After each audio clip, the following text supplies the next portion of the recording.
Good morning, everybody. It's that time again. Time to check on the rose quartz. It has been in the barrel for a week on phase 3 now. So without further ado, let's get this thing on. Oh, that's why I didn't see the pieces that I did in smoky quartz that looked good in the other batch of smoky quartz that I did. I forgot. I put them in here to fill some empty space so these wouldn't bruise.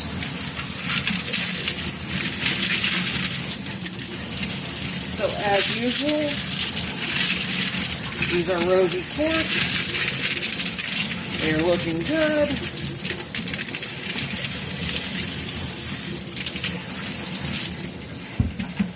Pieces that are in here as filler, of course, are the smoky quartz pieces. They have some bruising. They'll need to go through again anyways, but, you know, I just threw them in here to get a little bit of the work off of them. Some of them look pretty good, but others will need to go through number 1 or number 2, probably another time and a half, maybe 2. And this is polka dot agate from the polka dot agate mine in Madras. The only place where that is from. And I apologize, I did not look in the camera to see if I actually got those in the camera as I was showing them to you. So here they are again. Here's a smoky quartz from Brazil. And you can see some grit down in that crack there, so I'm going to have to put that in the ultrasonic. And here's the polka dot agate. Has kind of banding to it, that's unusual.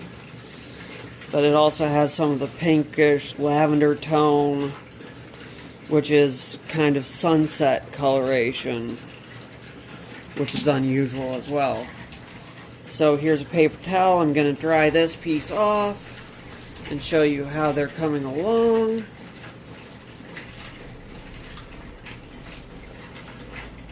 They're frosted, but have very much tinier scratches on them than the previous stages.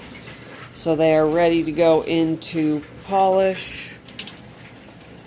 This is what bruising looks like. If you see on the corners of these stones here, you know, the material is dark, but you see the frosted internal look to that. It doesn't look like the dark smoky. It looks lighter colored than the other areas on the higher corners. That, my friends, is bruising. And that is what I wanted to prevent on these pieces by adding these pieces in to fill space. Because if you run your tumblers with too much space in them, this is what your corners will look like. And that is something you want to avoid.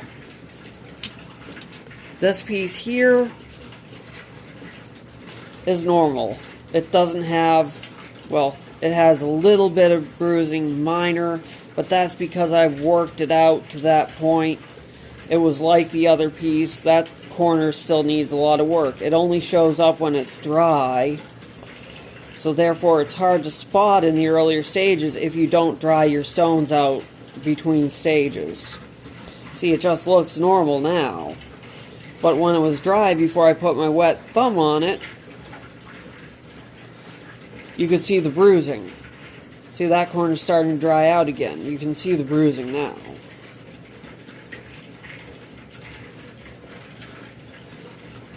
So, that's why I put these other pieces in there to fill space.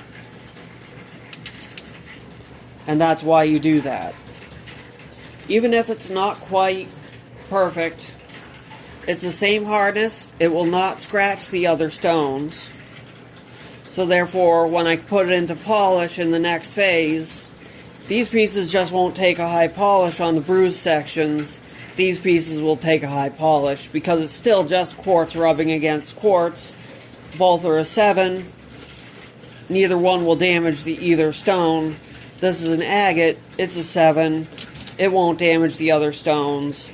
So everything will come out polished except for the bruised corners on the smoky quartz.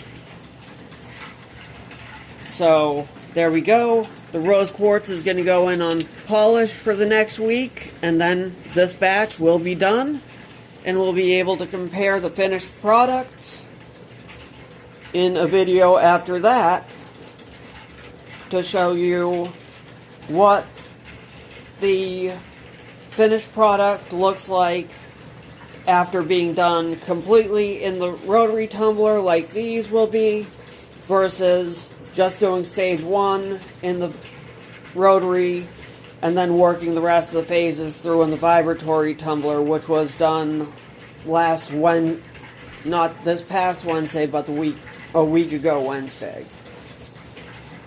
So there we have it. That's the check-ins for this week, except for the petrified wood, which is coming up next. So there we go. Look forward to that, and until next time, keep rocking.